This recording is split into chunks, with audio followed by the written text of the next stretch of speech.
Salut à tous! On me dit parfois que pour concevoir des interfaces sur Flutter, c'est dommage qu'il n'y ait pas un outil graphique pour concevoir tout avec la souris plutôt qu'en code, et ensuite d'avoir le rendu directement sur les applications.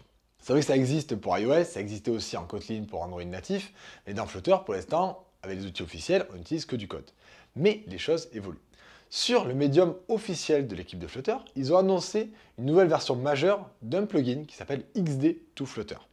Alors qu'est-ce que c'est que ce plugin? Il permet de faire le lien entre Adobe XD, un logiciel qui a été créé pour les professionnels pour concevoir des interfaces graphiques, pas que pour Flutter, mais pour n'importe quel logiciel site web. Donc un outil qui est utilisé par des designers pour concevoir des interfaces graphiques et des prototypes interactifs. Un outil de dessin vectoriel super bien fait, qui a en plus une version gratuite pour les indépendants qui veulent s'amuser et tester sur des projets personnels. Et après, vous avez une version payante, bien entendu, avec toute la suite de Adobe, un abonnement mensuel pour avoir accès à tous leurs outils. Donc ce plugin, il permet de faire le lien entre ce logiciel qui permet de concevoir graphiquement de super interfaces graphiques très belles, et de l'autre côté, Flutter, notre projet, nous, pour les développeurs en code source en Dart, qui va recevoir des widgets générés par le logiciel. Pour chaque écran que vous aurez conçu dans Adobe XD, vous pourrez avoir un widget stateless ou stateful qui va être généré et que vous pourrez utiliser directement sans rien modifier dans votre code. Donc ça, c'est quand même plutôt cool. Moi, je trouve l'idée vraiment géniale.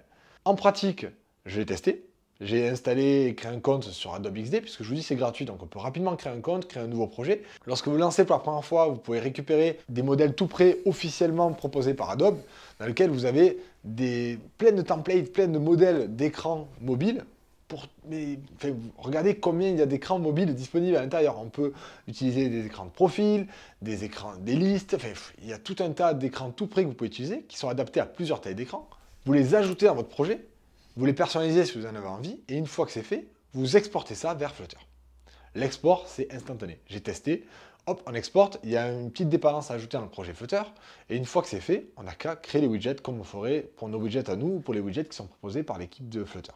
Donc je pense que ça peut être une solution pour tous ceux d'entre vous qui préféraient des outils graphiques, ou peut-être pour ceux d'entre vous qui utilisaient déjà VXD, parce que je sais que vous êtes nombreux à utiliser ce logiciel, et il est très performant, il permet d'avoir de très beaux résultats.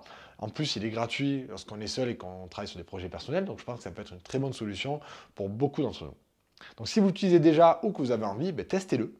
Dites-moi ce que vous en avez pensé. Si ça vous a plu ou même si ça ne vous a pas plu, vous allez dans les commentaires et on en discute. Parce que moi, j'adore avoir vos retours. Et puisque vous êtes dans les commentaires, juste au-dessus des commentaires, entre la vidéo et le commentaire, vous savez, il y a un petit truc là. Vous vous rappelez ce que c'est? Et oui, il y a le bouton j'aime. Alors on lui met un petit coucou. Coucou, le bouton j'aime. Tac, on tac dessus. Et après, on met le petit commentaire à Maxime parce que ça lui fait plaisir de savoir ce que vous avez pensé de tout ça. Allez, je compte sur vous, amusez-vous bien et surtout happy coding!